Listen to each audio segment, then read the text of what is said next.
오늘 나누실 성경 말씀은 시편 119편 49절에서 72절 말씀입니다.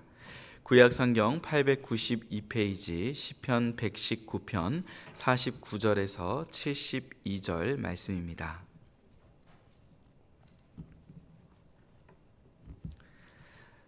차례로 교독해서 읽겠습니다. 주의 종에게 하신 말씀을 기억하소서. 주 말씀이 나를 살리셨기 때문이니이다. 교만한 자들이 나를 심히 조롱하였어도 나는 주의 법을 떠나지 아니하였나이다. 여호와여, 주의 옛 규례들을 내가 기억하고 스스로 위로하였나이다.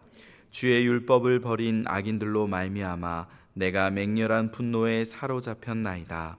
내가 나그네 된 집에서 주의 율례들이 나의 노래가 되었나이다. 여호와여, 내가 밤에 주의 이름을 기억하고 주의 법을 지켰나이다. 내 소유는 이것이니 곧 주의 법도들을 지킨 것이니이다. 여호와는 나의 분깃이시니 나는 주의 말씀을 지키리라 하였나이다. 내가 전심으로 주께 간구하여 싸우니 주의 말씀대로 내게 은혜를 베푸소서. 내가 내 행위를 생각하고 주의 증거들을 향하여 내 발길을 돌이켜 싸우며 주의 계명들을 지키기에 신속히 하고 지체하지 아니하였나이다. 악인들의 줄이 내게 두루 얽혔을지라도 나는 주의 법을 잊지 아니하였나이다. 내가 주의 의로운 규례들로 말미암아 밤중에 일어나 주께 감사하리이다. 나는 주를 경외하는 모든 자들과 주의 법도들을 지키는 자들의 친구라. 여호와여, 주의 인자하심이 땅에 충만하여 싸우니 주의 율례들로 나를 가르치소서. 여호와여, 주의 말씀대로 주의 종을 선대하셨나이다. 내가 주의 계명들을 믿어 싸우니 좋은 명철과 지식을 내게 가르치소서. 고난당하기 전에는 내가 그릇 행하였더니 이제는 주의 말씀을 지키나이다. 주는 선하사 선을 행하시오니 주의 율례들로 나를 가르치소서. 교만한 자들이 거짓을 지어 나를 치려하여 싸우나 나는 전심으로 주의 법도들을 지키리이다. 그들의 마음은 살쪄서 기름덩이 같으나 나는 주의 법을 즐거워하나이다. 고난당한 것이 내게 유익이라. 이로 말미암아 내가 주의 율례들을 배우게 되었나이다. 주의 입의 법이 내게는 천천 금은보다 좋으니이다. 아멘. 오늘 시편 본문은 알파벳시에서 순서대로 자인과 해트로 시작하는 분량을 다루고 있으며 특히 고난 속에 말씀을 붙드는 신앙인의 모습이 기록되어 있습니다. 우리가 섬기는 하나님은 육신의 눈으로 볼 수 없는 하나님이시기에 때로는 고난과 슬픔이 다가오고 절망과 고통이 찾아올 때 하나님의 동행을 느끼지 못하는 분들도 있습니다. 그러나 오늘 본문의 시인은 하나님께서 주신 말씀을 통해 어떻게 하나님과 동행해야 하는지에 대한 모습을 우리에게 보여주고 있습니다. 49절에서 52절을 보시겠습니다. 주의 종에게 하신 말씀을 기억하소서. 주께서 내게 소망을 가지게 하셨나이다. 이 말씀은 나의 고난 중에 위로라. 주의 말씀이 나를 살리셨기 때문이니이다. 교만한 자들이 나를 심히 조롱하였어도 나는 주의 법을 떠나지 아니하였나이다. 여호와여, 주의 옛 규례들을 내가 기억하고 스스로 위로하였나이다. 시인은 하나님께 자신에게 주신 말씀을 기억해달라고 요청하고 있습니다. 실은 하나님은 완전하신 분이시기에 자신이 하신 말씀을 잊으실 수도 없고 잊지도 아니하십니다. 시인이 그 사실을 몰랐겠습니까? 아닙니다. 그럼에도 불구하고 하나님께 기억하소서라고 요청한 것은 시인의 초점이 어디를 향해 있었는지를 우리에게 알려주고 있습니다. 50절을 보시면 시인은 고난을 당하고 있었는데 하나님께서 주신 말씀으로 고난 중에 위로를 얻었고 또한 그 말씀으로 인해 살게 되었다라고 고백하고 있습니다.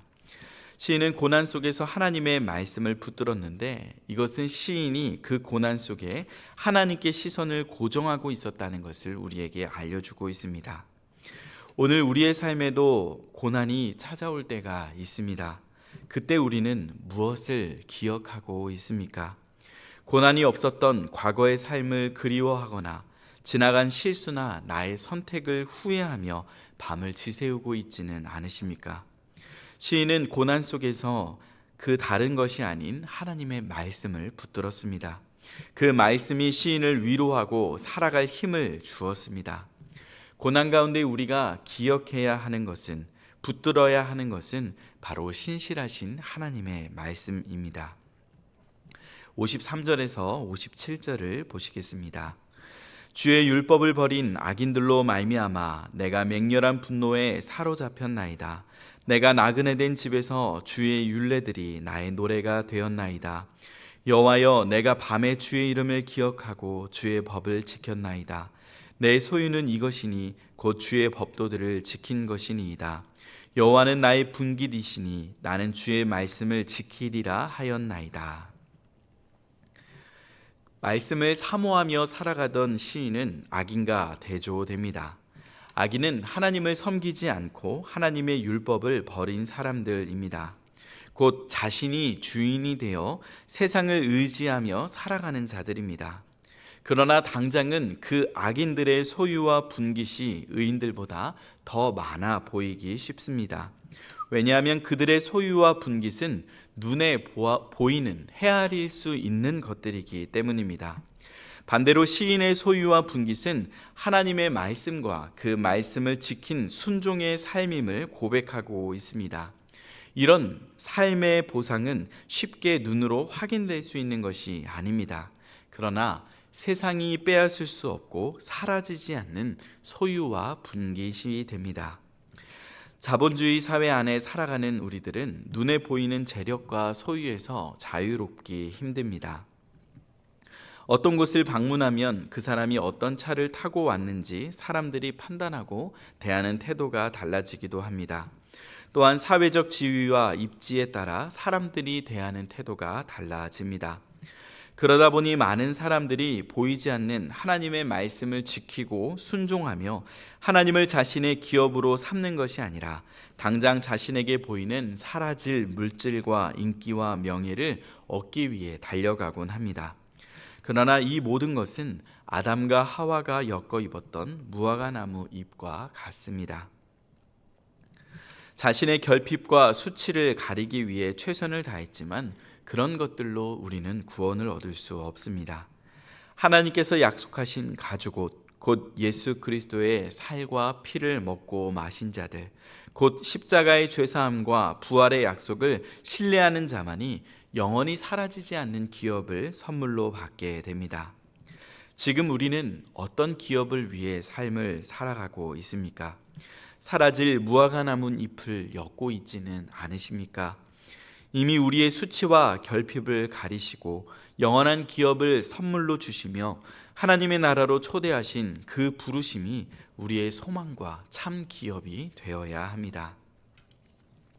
59절에서 60절을 보시겠습니다.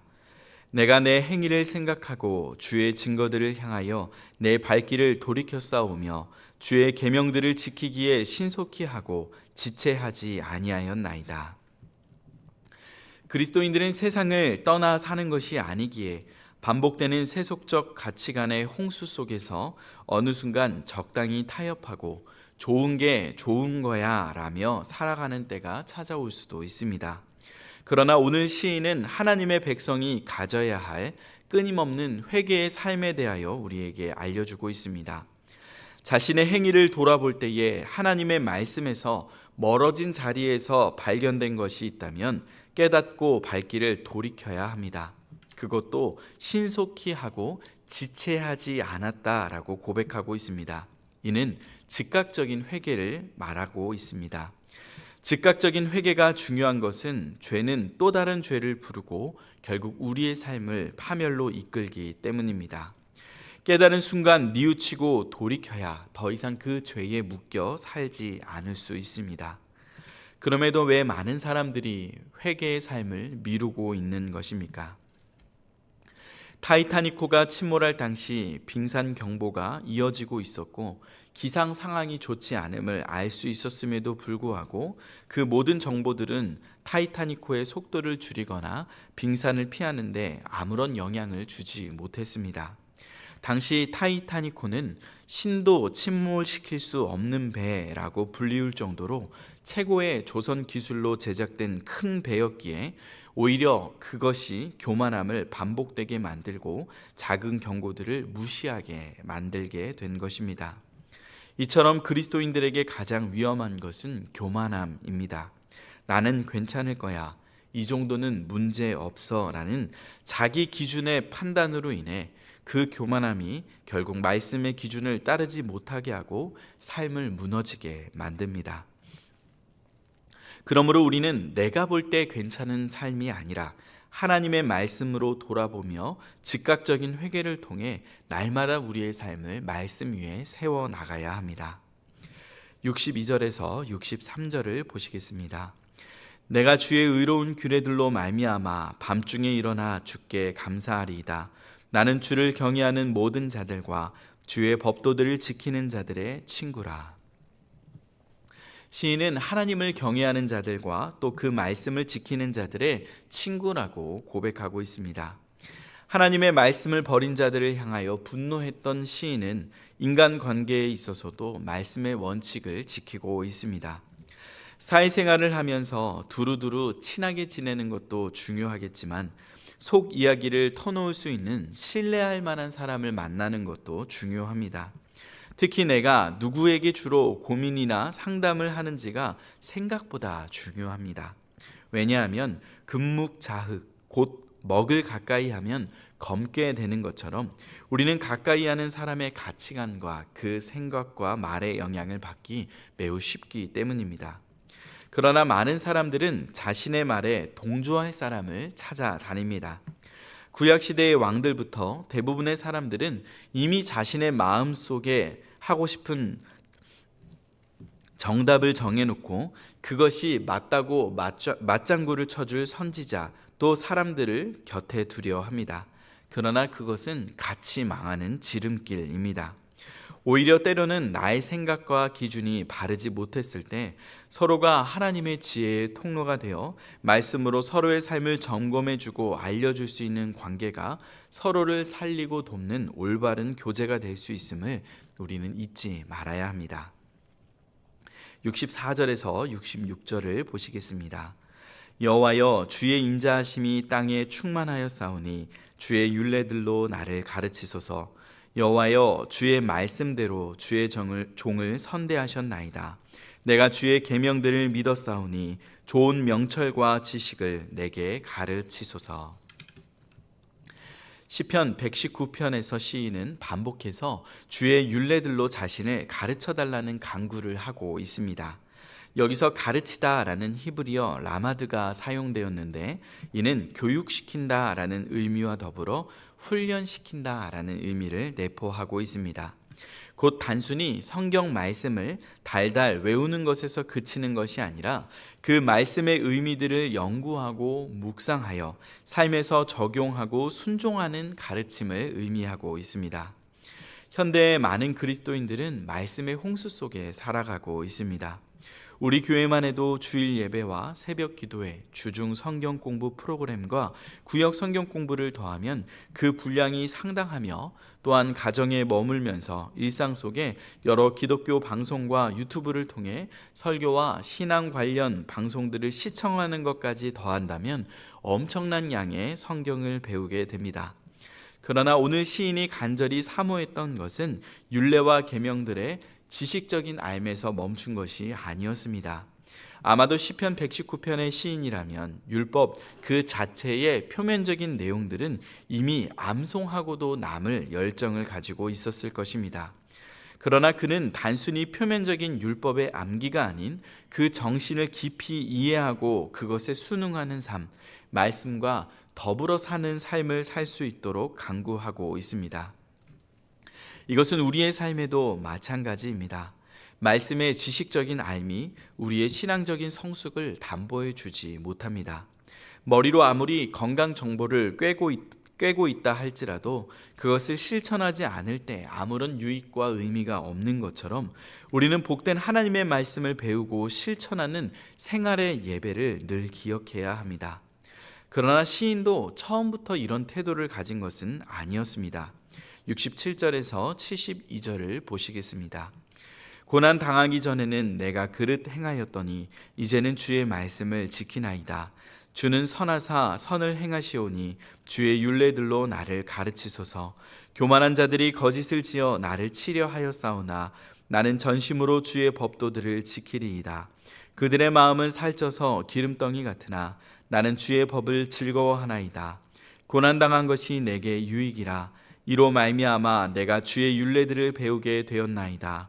주의 입의 법이 내게는 천천 금은보다 좋으니이다. 시인도 이전에는 자신이 가고 싶은 길을 걸으며 말씀의 테두리를 벗어난 삶을 살았던 자였습니다.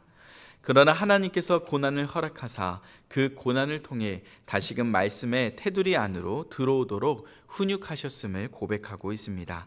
이는 바로 징계로서의 고난을 알려주고 있습니다. 물론 모든 고난이 징계의 목적으로 주어진 것은 아닙니다. 고난은 다양한 원인과 목적으로 주어지는데 자신이 좋지 않은 씨앗을 뿌려 거두는 고난이 있고 성화를 위한 훈련의 고난이 있고 바른 길을 걸어갈 수 있도록 훈육과 징계의 고난이 있습니다. 더불어 욥이 당한 것처럼 알 수 없는 이유와 원인으로 주어진 그런 고난도 있습니다. 그래서 우리는 타인의 고난에 대하여 함부로 판단해서는 안 된다는 것을 욥기를 통해 배웠습니다. 다만 고난이 찾아왔을 때 스스로 하나님 앞에 나아가 고난에 대한 깊은 묵상과 기도를 통해 혹여나 자신의 그릇된 행실로 말미암아 잘못된 길을 걸어감으로 말미암아 찾아온 고난이라면 즉각적인 회개를 통해 말씀의 자리로 나아가야 합니다. 하나님께서는 근실히 징계하심으로 그 백성의 삶의 방향을 마치 양을 치듯 바른 길로 이끌어 주십니다. 그래서 시인은 고난당한 것이 자신에게 유익하였고 그로 인해 주의 율례들을 배우게 되었다고 고백합니다. 고난들을 통해 이제야 말씀에 순종하게 되었으며 그 말씀의 가치를 발견하고 그 가치가 천천 금은보다 귀하다라고 고백하는 신앙에까지 이르게 된 것입니다. 오늘 우리의 삶은 어떤 가치를 붙들고 있습니까? 만약 그것이 영원한 가치를 부여받은 것이 아니라면 결국 우리는 여러 가지 고난들을 통해 다시금 잡힌 바 된 그것을 잡기까지 훈련을 받게 될 것입니다. 왜냐하면 우리 사랑의 아버지이신 하나님께서는 그 자녀와 백성이 썩어질 것을 붙들고 인생을 허비하기를 원치 않으시기 때문입니다. 오늘 이 시인이 고난을 통해 말씀의 가치를 알고 배우며 순종하는 삶을 살아가게 된 것처럼 우리 모두 우리의 손에 붙들려 있는 세속적 가치관을 내려놓고 말씀에 훈련받아 하나님의 지혜의 통로로 쓰임받는 주님의 백성들이 되시기를 간절히 축원드립니다. 기도하시겠습니다. 하나님 아버지, 삶의 고난이 찾아올 때 우리는 하나님 앞에서 스스로를 말씀으로 돌아보기보다 사람들을 찾아 위로받기를 원했습니다. 또한 인생의 중요한 고비를 만나거나 중요한 선택의 순간 하나님의 말씀을 기준으로 판단하기보다 내 욕심에 내 욕망에 맞장거주 쳐줄 동조해 줄 사람들을 찾아 헤맬 때도 있었습니다. 하나님께서 우리를 긍휼히 여기사 바른 길을 걷도록 고난을 통해 훈련하실 때에조차 우둔하여 깨닫지 못하고 고난의 늪에 빠져 허우적거리며 낙심과 절망의 자리에서 벗어나지 못할 때도 있었습니다. 그럼에도 불구하고 우리의 손을 끝까지 놓지 않으시는 아버지 하나님의 사랑에 감사를 드립니다. 지금 우리가 어느 자리에 서 있든지 어떤 고난의 늪에 빠져 있든지 말씀을 사모하고 순종함으로 우리의 눈을 들어 하나님을 바라보게 하여 주시고 세속적 가치관의 소용돌이를 넘어 영원한 가치와 하나님의 나라를 소망하는 하나님의 참 백성으로 살게 하여 주시옵소서. 예수님의 이름으로 기도드립니다.